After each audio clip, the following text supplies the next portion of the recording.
Hello. The 2025 Ballon d'Or continues to spark huge debate in the football world, and two main stories dominate the headlines. On one side, the anger in Spain surrounding Lamine Yamal, and on the other, the emotion and fiery reactions around the historic victory of Ousmane Dembélé. In Spain, the disappointment is massive. Many supporters and media, especially in Catalonia, were convinced that Lamine Yamal would win the trophy. For them, his exceptional season with FC Barcelona and the Spanish national team, his precocity, and his extraordinary talent made him the ideal candidate. But to everyone's surprise, it was Ousmane Dembélé who lifted the trophy. Since then, criticism has poured in. Yamal's father publicly reacted by speaking of a moral prejudice. According to him, it was not necessarily a robbery, but rather something very strange that happened behind the scenes. He believes his son is by far the best player in the world, and that not winning is an injustice.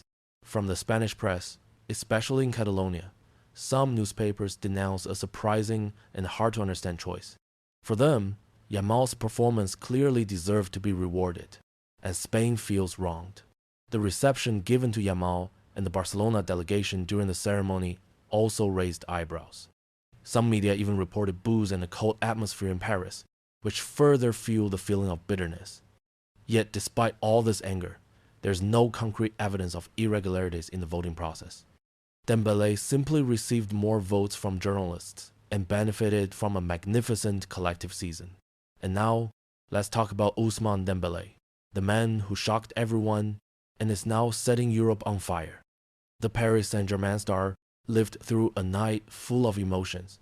On stage, he appeared with tears in his eyes, deeply touched by this individual award. In his speech, he thanked his family, his teammates, and especially his coach Luis Enrique, whom he described as a true father figure in his career. For Dembélé, this Ballon d'Or is not only a personal reward, but also the reflection of the collective work of the entire PSG squad. And we must admit that his season has been extraordinary. League One champion, Cup winner, but above all, hero of the Champions League. Dembélé scored many goals and delivered countless assists. His consistency and influence in the biggest matches made the difference. For many experts and fans, his victory is totally deserved. Congratulations poured in from everywhere: France, England, Germany, and beyond.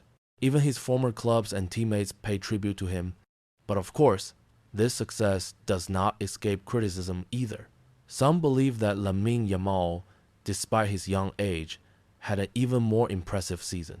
The debate rages on, and, as always with the Ballon d'Or, opinions are divided. What is certain is that this victory changes Dembélé's career forever, as he now enters the legend alongside the greatest players in history. Beyond this duel between Dembélé and Yamal, other important highlights also marked the ceremony. First of all, Aitana Bonmati's triumph in the women's category, as she won her third consecutive Ballon d'Or and confirmed her total domination of women's football. On the men's side, the full ranking also sparked reactions.